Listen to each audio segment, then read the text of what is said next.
திண்டுக்கல் சுற்றுவட்டார பகுதிகளில் 4 மணி நேரத்திற்கும் மேலாக கனமழை பெய்து வருவதால் பல இடங்களில் மழை நீர் தேங்கி உள்ளது. இதேபோல் அறுவடைக்கு தயாராக இருந்த ஆயிரக்கணக்கான கரும்புகள் சாய்ந்து சேதமடைந்து உள்ளன.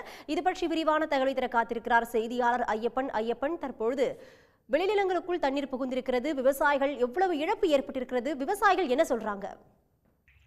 திண்டுக்கல்லில் பல லட்சம் ரூபாய் இழப்பு ஏற்பட்டதாக விவசாயிகள் வேதனை தெரிவித்திருக்கிறார்கள். கடந்த 3 மணி நேரத்திற்குமாக அந்த பகுதியில் வெளுத்து வாங்கியிருக்கிறது மழை. தற்பொழுது பெரும்பாலான இடங்களில் மழைநீர் சூழ்ந்திருக்கிறது. தொடர் மழையால் சாலைகளில் அங்கு பெருக்கெடுத்து வெள்ளம் ஓடிக்கொண்டிருக்கிறது. அறுவடைக்கு தயாராக இருந்த கரும்பு தோட்டத்தில் தற்பொழுது மழை நீரானது தேங்கியிருக்கிறது.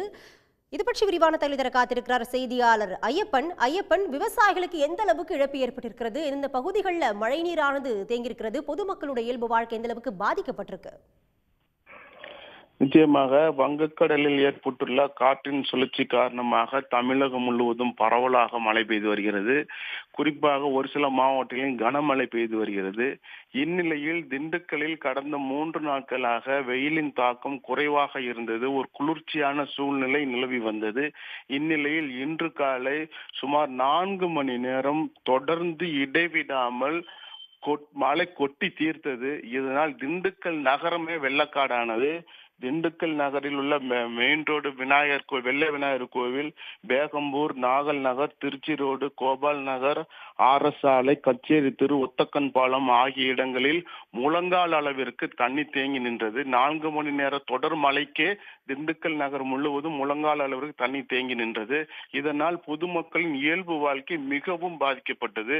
காலையில் பள்ளிக்கு செல்லக்கூடிய குழந்தைகள் அனைத்தும் பள்ளிக்கு நனைந்தபடியே பள்ளிக்கு சென்றனர். கல்லூரிக்கு செல்லக்கூடிய மாணவ மாணவிகளும் இதே நிலைமைதான். அதே போல் வேலைக்கு செல்லக்கூடியவர்களும் வேறு வழியின்றி நனைந்து கொண்டே வேலைக்கு சென்றனர். இந்நிலையில் மழை தற்பொழுது ஓய்ந்துள்ளதால் தற்பொழுது அனைத்து பகுதிகளிலுமே மழை நீர் வடிய துவங்கியுள்ளது.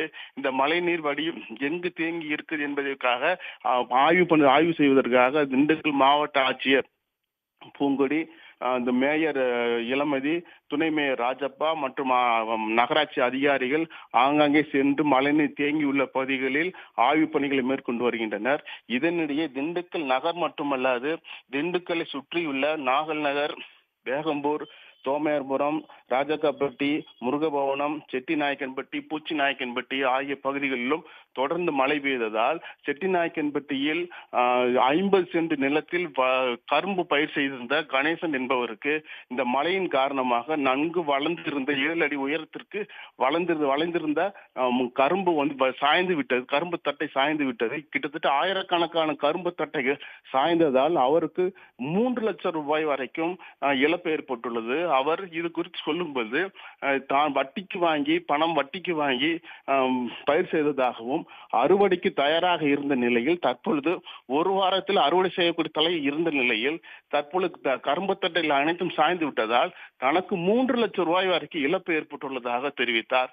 ஆகவே தமிழக அரசு தனக்கு நிவாரணம் வழங்க வேண்டும் என தமிழக அரசு கோரிக்கை விடுத்துள்ளார். உடனுக்குடன் செய்திகளை தெரிந்து கொள்ள சன் நியூஸ் பெல் ஐகானை கிளிக் பண்ணுங்க.